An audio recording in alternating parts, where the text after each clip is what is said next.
Onajon, Labbay. xonamning rangini-chi biroz o'zgartirsak bo'lmaydimi? O'zim ham anchadan beri shu haqda o'ylayotgandim. Qanaqa rangga o'zgartirsa ekan? Nima deb o'ylaysan, bolam? Qanaqa rang senga yoqadi? To'q rangga bo'yab ko'ramizmi?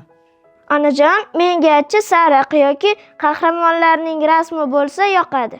Bolalar xonasini qanday qilib to'g'ri dizayn qilish mumkin? Kelinglar shu savolga birgalikda javob topamiz. Rang tanlovi bolalarning psixologiyasini boshqaradi.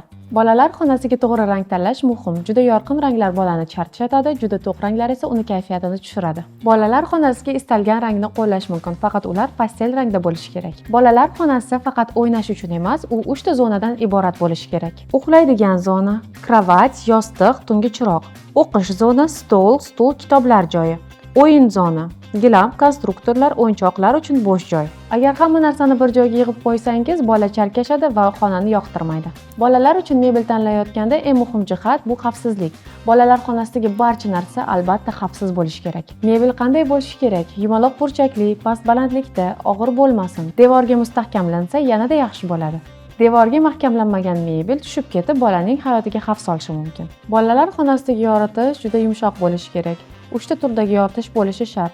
Umumiy yorug'lik, o'qish stoli yorug'ligi hamda tun yorug'ligi. Har qanday tekstil allergiya qo'zg'atmaydigan va yuvilishi oson bo'lishi kerak. Shu o'rinda gilamlar ham. Oddiy gilamni o'rniga terma gilam ishlatsangiz maqsadga muvofiq bo'ladi. Bolalarga xona tushunarli bo'lishi kerak. Buning uchun hatto o'yinchoqlarning o'z joyi bo'lishi kerak. Bunga ochiq javonlar va shaffof qutilar orqali erishsak bo'ladi. Bolalar tez o'sadilar, shuning uchun mavzuli dizayndan qochish kerak. Harflar, qahramonlar, kosmos mavzusi bular tez orada keraksiz bo'lib qoladi. Agar shu tavsiyalarga amal qilsangiz, bolalar xonasi xavfsiz, shinam va ular uchun eng sevimli hududga aylanadi. To'g'ri dizayn bolalarning kayfiyatiga va rivojlanishiga bevosita ta'sir qiladi. Pastel ranglar qanday bo'ladi? Ixtiyoriy rangni olasiz va unga ozgina bo'lsa ham kulrang qo'shasiz. Shuni o'zi sizga pastel rangni keltirib chiqaradi.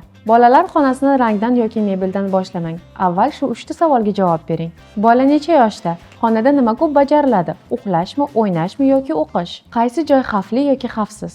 Shundan keyin rang, mebel yoki dekorni tanlashingiz mumkin. Interyer dizayn bu murakkablik emas, chiroyli va shinam hayot uchun birinchi qadam. Birinchi qadamni esa biz bilan birga qo'ying.